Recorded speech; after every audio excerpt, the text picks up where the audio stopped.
What's a good beginner-friendly character to play with? I guess we might as well do this because people have been asking me. So my opinion on beginner-friendly is I would ask, what are your goals? That's my very first question. Are you trying to take the game super serious, like tournament level? Are you trying to just climb the ranks? Are you like loosely interested in rank? Like you just want to log on after work and just play a couple games, right? Like how deeply interested are you in like serious improvement? It would be my question, right? And the answer to that is important because if you're super, super serious, then it probably actually even in every case, it doesn't really matter how hard the character is, right? Right? Like if you are super serious about the game and you're in it for the long haul, any character you pick is going to give you challenges, whether it's matchup or execution, right? So Reina has 10 million moves, but if you're really serious about the game, you'll learn those moves, right? Claudio has like 10 moves, right?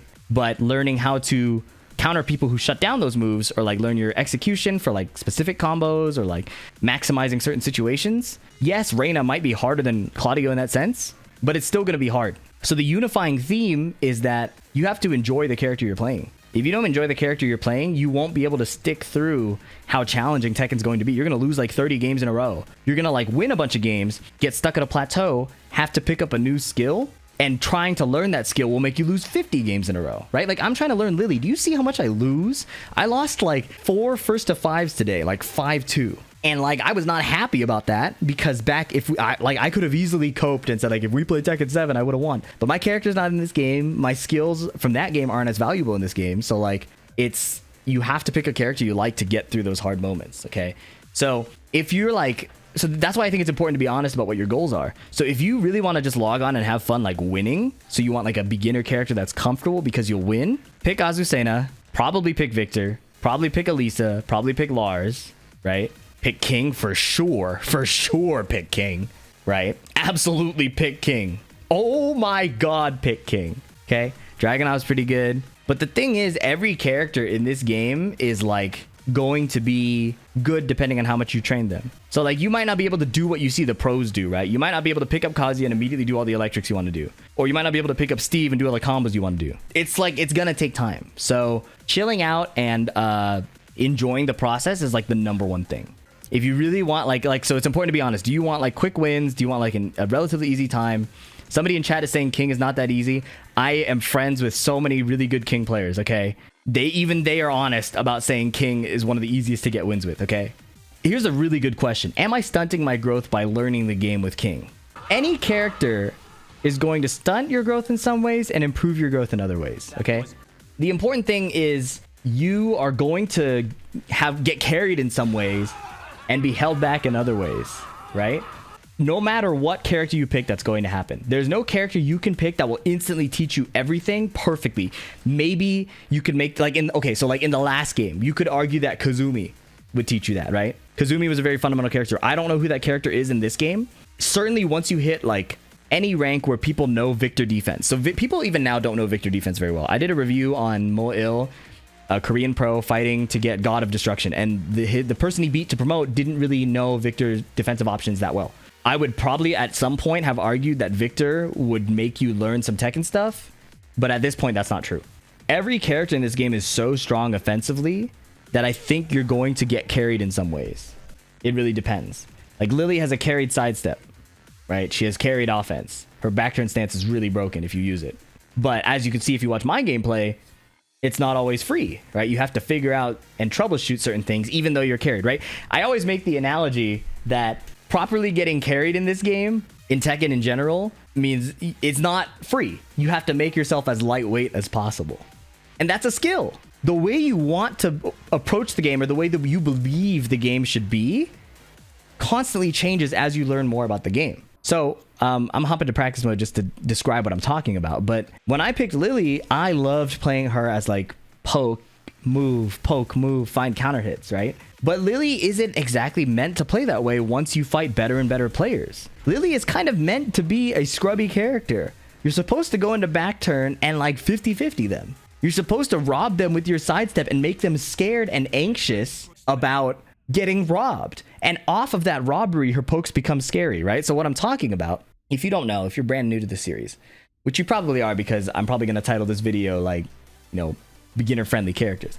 Just going a bit in detail. I know this has been a long rant, but like Lili has a really boosted sidestep. She moves way faster and dodges way more than any other character off of her sidestep. So there's always the threat when you're attacking her. I'm going to set Kazuya to poke me real quick. Poke, poke, poke, poke. Usually flash punch is super scary. There's a chance Lili could just decide to sidestep Matterhorn you and you die. Because she's so evasive. Right? And that threat... Oh, damn, my combo game is getting nice. That threat enables her, like if you're afraid of doing that, to just start poking you with these nasty pokes. This is with counter hit on, right? So her pokes aren't normally this good, but they're pretty good. Even though I'm carried for having this sidestep and these evasive threats, making myself as lightweight as possible and actually using them and the threat of them is a skill. And that's all to say that every Tekken character, no matter who you pick, is going to have that kind of phenomenon. Okay, Reina, lots of moves, insane move list, not many lows, right? She has a hell sweep, but her other lows are kind of underwhelming. The thing is, if you play her properly, you only need this hell sweep. And even though it's launch punishable, the point is that you'll have to navigate when is the right time to use these lows, right? You have to learn when is the right time to put the low so you don't get launched, and then you re-enable your other threats. The forward 2 into the guaranteed heat engage, like timing electrics to beat jabs, right? Like, sidestep 4 is good, but why sidestep 4 when you would hell sweep? The answer is if you think your opponent will randomly duck. Like, they're reading your low, but like not that carefully. That's when you sidestep 4, okay? But you would rather hell sweep, take your advantage into Heaven's Wrath stance, and then like mix them up more, right? All of this is to say that there is no character that will stunt your growth necessarily beyond repair. Every character is going to stunt your growth. Every character is going to promote your growth in other ways. It's up to you to find a character you enjoy enough to constantly go through that cycle of improvement and growth with, right? I played Noctis in Tekken 7. He was so boosted. But once you fought a good player, you had to learn to attack. So once I hit the highest rank with Noctis, I switched to Kazuya. I switched to Steve. I switched to Kazumi. And I imagine in this game, that's going to be important too. Once I hit the max rank on Lili, maybe I'll have to play someone who makes my 50-50 game better, right? Because my counter hit game and whiff punish game is decent. Maybe I'll have to play like Jack 8 and just run somebody over. Or maybe I'll have to play Law and practice being really high tempo, right? It's a long journey in Tekken. You have to pick somebody you like. Now that said, if you want your free wins, pick Azucena, pick King. Lars is pretty good. Dragunov's pretty good. Alisa's pretty good. I say free wins with, quotes, because you will always hit a level where you'll get stuck. You need to pick a character you like, no matter what. Ask anybody who is like experienced in the Tekken series. They will always tell you this answer. Getting through this game is a nightmare if you don't like your character. And that's why I didn't stick with Victor as long or Azucena as long. I can play them. I play decently with them, but I need to have maximum enjoyment. And so far, Lili is that, but I'm not sure yet still. Devil Jin looks interesting. Maybe Lars will eventually click with me. Yeah, someone in chat said you have a crush on Lili. That's more accurate. I enjoy Lili on the screen maybe more than I enjoy playing her, But her playstyle is fun for me. Her playstyle is really fun for me, so we'll have to see. This video's gone on long enough. Leave a like if you enjoyed it. Leave a comment if you have any questions, or if you think I missed something, you disagree with me, let me know. I sometimes respond to the comments. I actually read a lot of my YouTube comments, so subscribe if you enjoyed this kind of video, and I'll catch you in the next one. Peace.